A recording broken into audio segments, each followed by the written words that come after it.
志们辛苦了。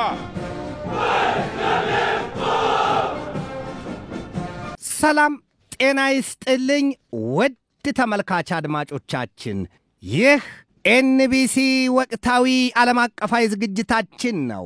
በዛሬው ዝግጅታችን የእንግሊዝ መንግስት ፍልስጤምን እንደ ሀገር ዕውቅና ለመስጠት ከፈረንሳይና ከሳውዲ አረቢያ ጋር እየመከረ መሆኑን እንዲሁም የአሜሪካ ሴኔት ሩሲያን ከክቶ የሚሰልቅ ማዕቀብ ይጣልባት ዘንድ መደገፉን ወዲያም ከደቡብ ኤዥያ ቀጠና የደቡብ ኤዥያ ቀጠና የኒውክሌር ጦርነት አባዜ አርብቦበታል ወይም ስጋቱ እያራጀው ነው ሲል የወጣውን መረጃ በዝርዝርና በጥልቀት እንቃኘዋለን። እስከ ዝግጅቱ ፍጻሜ ድረስም አብራችሁኝ ትዘልቁ ዘንድ የአክብሮት ግብዣዬ የአየር ሞገዱን ሁሉ አሳብሮ ከልባችሁ ይድረስ የምላችሁ አዘጋጅቼ የማቀርብላችሁ ትዕግስቱ በቀለ ነኝ።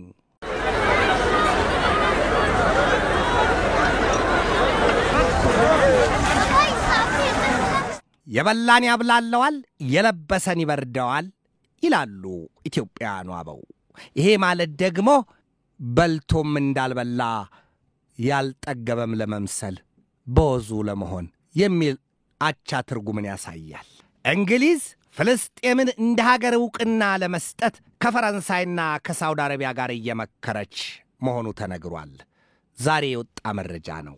እንግሊዝ ዛሬ ላይ የፍልስጤምን እንደ ሀገርነት መመስረት ለመቀበልና ዕውቅና ለመስጠት ከሳውዲ አረቢያና ከፈረንሳይ ጋር እየመከረች መሆኑን በዘገባው ተገልጧል።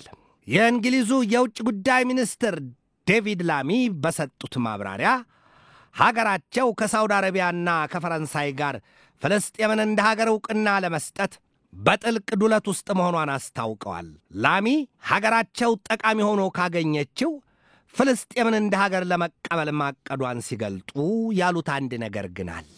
በርግጥም አሉ ዴቪድ ላሚ፣ በርግጥም ፍልስጤምን እንደ ሀገር ዕውቅና የሰጡ የአውሮፓ ሀገራት ከዚህ ቀደም የለወጡት ነገር ምን አለና ሲሉ አሳይተዋል። አዞር ሲዞር አደረን መሆኑ ነው። ይህ ጉዳይ ከዚህ ቀደም እንደ አየርላንድን የመሳሰሉ የአውሮፓ ሀገራት ለፍልስጤም እንደ ሀገርነት ዕውቅና መስጠታቸውን ተከትሎ ምን የለወጡት ነገር አለ? ምን ያመጡት ነገር አለ? ፍልስጤም እንደ ሀገር ተመሰረተች ወይ?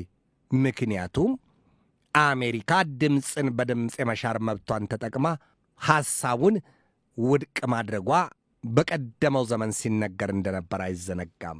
ታዲያ ግን ፍልስጤምን ነጥብ የሚያስቆጥርላት አሊያም ለዚህ ሁሉ ብጥብጥና ጦርነት መፍትሄ የሚያመጣ ከሆነ እንግሊዝ ፍልስጤም እንደ ሀገር መመስረቷን ወይም በመንግሥት መቆሟን ዕውቅና ሰጣለሁ አገም ጠቀም ይሏል አበው። እንዳያማህ ጥራው እንዳይበላ ግፋው ግን አሉ አሁንም የእንግሊዙ የውጭ ጉዳይ ሚኒስትር ዴቪድ ላሚ ግን ደግሞ እንግሊዝ ፍልስጤምን እንደ ሀገር የመመስረቷን ነገር ዕውቅና ስትሰጥ ሐማስ የሚባል ፓርቲ ጋዛ ሰርጥን ሊመራ አይችልም። ታዲያ ከተወላጁ በስተቀር ሀገር ብለው ከተቀበሉ ፍልስጤምን እንደ ሀገር ዕውቅናና ክብር ከሰጡ ፍልስጤምን ማን ሊያስተዳድረው ነው? በፍልስጤም የመንግሥት መዋቅር ውስጥ የትኛው ፓርቲ ብቻ ተነጥሎ ሊያስተዳድር ወይም ሊገዛ ነው? የማስተዳደሩን ሥራ የፓርቲዎቹን ተሳትፎ የሚወስኑት የውጭ ሀገራት መንግሥታት መሆን አለባቸው ወይ?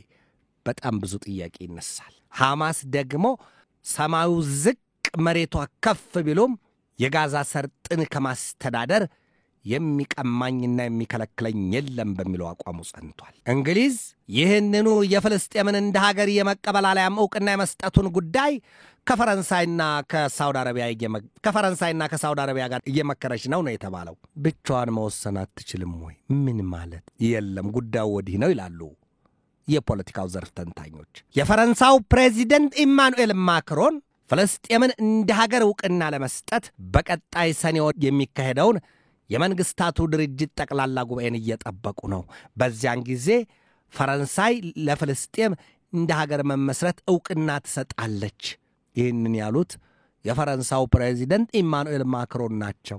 ኢዝራኤልና ፈረንሳይ ከዚህ ቀደም ማክሮን ይህን ካስታወቁ በኋላ የኢዝራኤሉ ጠቅላይ ሚኒስትር ቤንያሚን ኔታንያሁ ማክሮንን ገስጸዋቸዋል።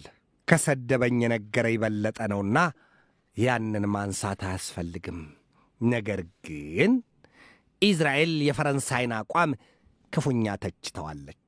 የእንግሊዙ የውጭ ጉዳይ ሚኒስትር ዴቪድ ላሚ ከተናገሩት መካከል ተጠቃሹ ደግሞ "It is unacceptable for any group of people to have lived with no state for longer than I have been alive" ነው ያሉት። ሰውየው ይህን ሲናገሩ በገዛ ቋንቋቸው ምንድን ነው ያሉት? የትኛውም ሕዝብ ቢሆን ያለ ሀገር መኖር አይችልም፣ ያለ ሀገር መኖር የለባትም።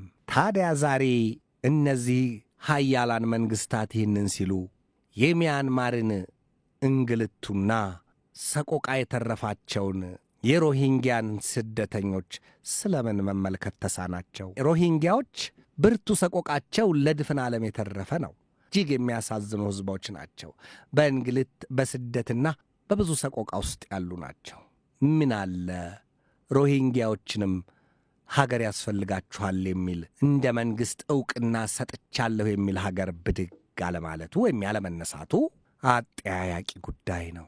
እንግሊዝ የሐማስ ፓርቲ በጋዛ ሰርጥ ምድር የአመራርነቱን ስፍራ እንዳይዝ ከኳታር ጋር በጥልቅ መምከሯን የተገለጠው፣ ኢዝራኤል በጋዛ ሰርጥ እንዲሁም በሶሪያ ከባድ የተባለ ጥቃት ላይ መሆኗ ተነግሯል።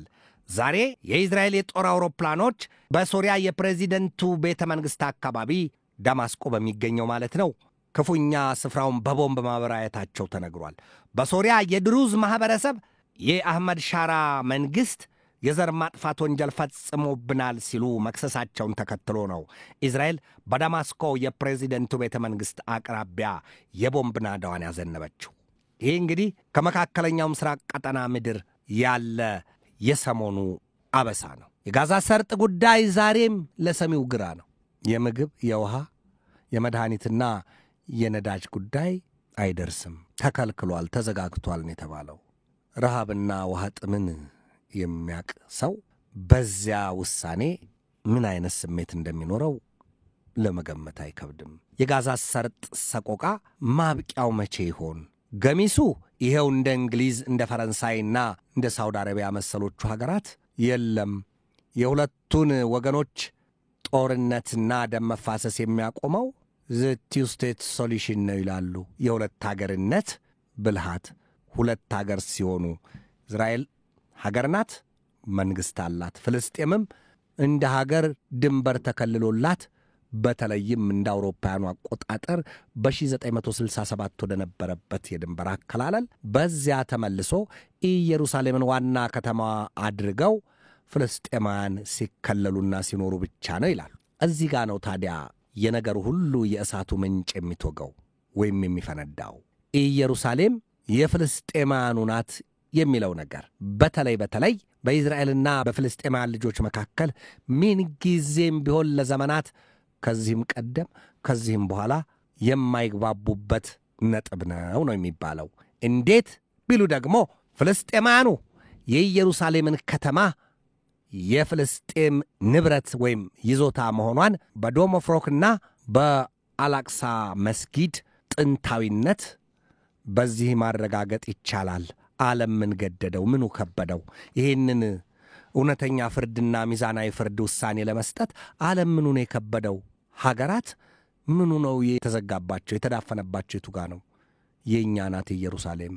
ኢዝራኤል በበኩሏ ኢየሩሳሌም የኔ ለመሆኗ የሰሎሞንን ቤተ መቅደስ እማኝ ማድረግ እችላለሁ፣ ወዲህም 5874 ዓመታትን መቁጠር እችላለሁ፣ ኢየሩሳሌም የኔ ነች። ታዲያ ይሄንን በሚዛናዊነት ሊፈርድና ይሄንን እውነታው እዚህ ጋር ነው ያለው ብሎ ሊናገር የሚችል ሥጋ ለባሽ የሆነ ሰው ይኖር ይሆን? በሁለቱም በኩል የማይፈታ ቋጠሮ ነው። ይሄ የሶሎሞን ቤተ መቅደስ በፍልስጤማውያኑም ዘንድ ቢሆን ቤት አልማቅዲስ የሚል ጥንታዊነትን የተላበሰ ስሙ በገናናነት የኛ ነው ይሄውላችሁ ነው የሚሉት። ይሄንን የሚፈታ ማን ነው? ከዚያም ይወጣል ነገሩ። ፍልስጤም እንደ ሀገር የምትመሰረት ከሆነ የዌስት ባንክ የራማላህ ከተሞች እነዚህ በሙሉ በእስራኤል በኃይል የተያዙ ናቸው።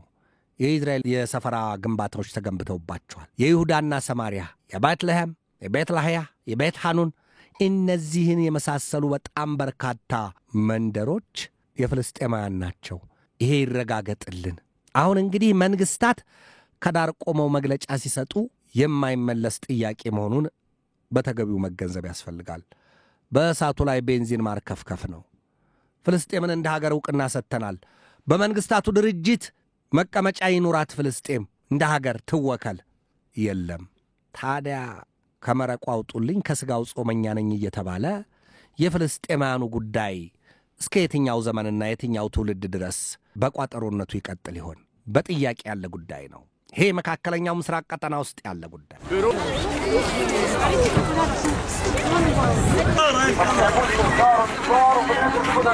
ነው። ሌላው በእስራኤልና በኢራን መካከል የኢራንን የኒውክሌር ጦር መሳሪያ ጉዳይ በተመለከተው የአራተኛው ዙር ድርድር ለነገ ቅዳሜ ተቀጥሮ እንደነበረ በዓለም አቀፉ ትንታኔ ዘገባና በዚሁ የኤንቢሲ ወቅት ዓለም አቀፋዊ ዝግጅት ደጋግሜ ተመልክቻለሁ።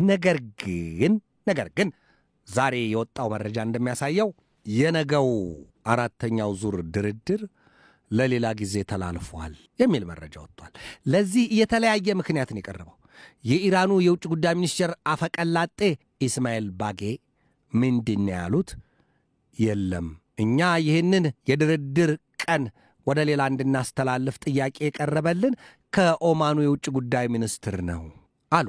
አሜሪካ በበኩሏ ይህንን የነገውን ድርድር ስለመኖሩም ስለመተላለፉም የማውቀው ነገር የለም የሚል የሚጣረስ መግለጫ ነው የወጣው። ከዚያ ውጪ ድርድሩ ሊካሄድ የነበረው በሮም ነበር። ሮም እንደሚታወቀው ባለፈው ሳምንት የሮማው ርዕሰ ሊቃነ ጳጳስ ፍራንሲስ አርፈዋል፣ ከዚህ ዓለም በሞት ተለይተዋል።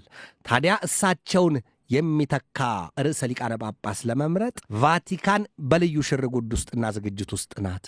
ሌላ ከባድ ተመሳሳይ ድርድርና ውይይት እዚያ አቅራቢያ ላይ ማድረግ ተጽዕኖ ሊፈጥር ይችላል የሚል መረጃም ወጥቷል። የቱ ነው ትክክለኛው? አሁንም ለሰሚው ግራ ከመሆኑ በስተቀር እንዲህ ግልጥ ያለ መረጃ የለውም። ይሄ እዚያው መካከለኛው ምስራቅ ውስጥ ያለ ጉዳይ ነው። አሁንም ቢሆን ኢራንና አሜሪካ በከፍተኛ ደረጃ ሽኩቻ ውስጥ መሆናቸው ነው የተነገረው። ዛሬም እስራኤል አሜሪካ የማይሆን ድርድርና ውል ተስማማው ተፈራረመው ስትል ጭራሹኑ ለኢራን የልብ ሰጥታ ኢራን የኒውክሌር ቦምቧን እስክትታጠቅ ጊዜ ትገዛላታለች ስትል በትራምፕና በአስተዳደራቸው ላይ ጥርጣሬና ከዚያም ያለፈ ምሬቷን ትገልጣለች።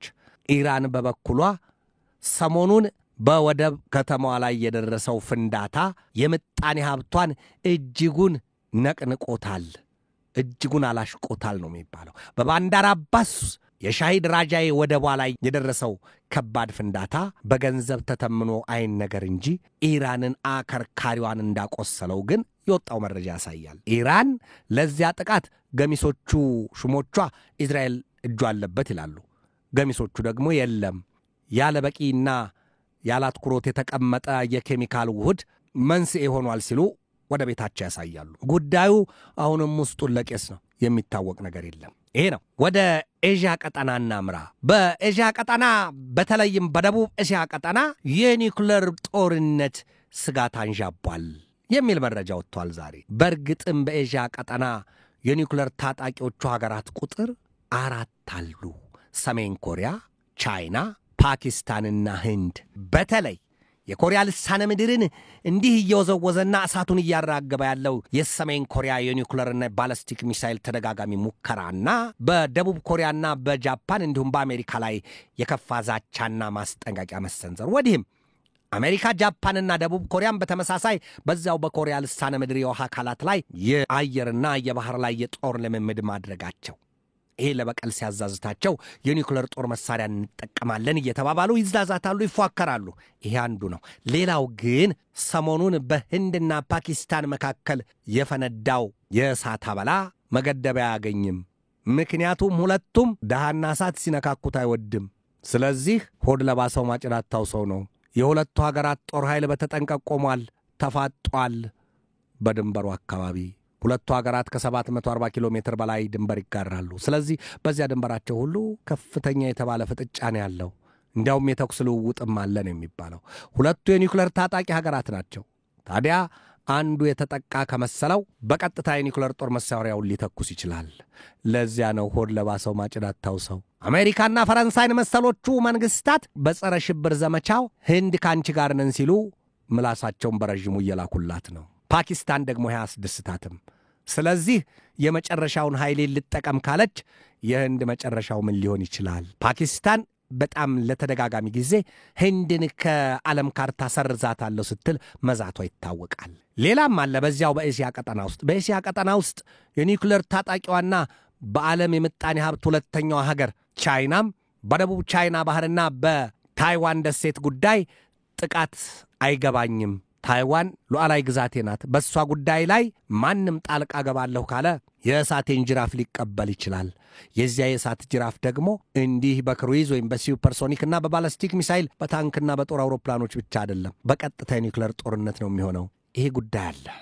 የኒውክሌር ጦርነት ስጋት በዚያ በደቡብ ኤዥያ ቀጠና ላይ ክፉኛ አንዣቧል ነው የተባለው። እንግዲህ ክፉን የያዘው እንጂ ወደዚያ የሚገፋና ተከፍቶ ወደ ምላጩ የሚሰነዝር ካለ ጣቱን ያንን ቀናት ታምጣው ነው። ሌላው በስተመጨረሻ የምናየው በሩሲያና በዩክሬን መካከል ያለውን ጦርነት ነው። ዛሬ በወጣ መረጃ አሜሪካ ለዩክሬን ፊቷን መልሳላታለች። በእርግጥም እንግሊዝና ፈረንሳይ ለአሜሪካው ፕሬዚደንት ተደጋጋሚ ውትወታቸውንና ጉትጎታቸውን በማድረጋቸው ትራምፕ ለዩክሬን ራርተውላታል። እናም የ50 ሚሊዮን ዶላር የጦር መሳሪያ ሽያጭ ውል አጽድቀውላታል ነው የተባለው። የአሜሪካ ሴኔትም ቢሆን በፑቲን ላይ የሚያሸማቅቅና የማያንሰራራ ማዕቀብ ለመጣል እቅድ መያዙ ተነግሯል። በሰው ቁስል እንጨት ስደድበት፣ ሌባ እናት ልጇን አታምንም የሚሉትን እየሆነ ነው እንጂ ሁለቱስ ቢሆን እውነታውን መቻጡት የሚሉት የታዛቢዎቹ መልከታ ነው። ውድ ኤንቢሲ ተመልካች አድማጮቻችን የዛሬን በዚህ ተሰናበትኳችሁ።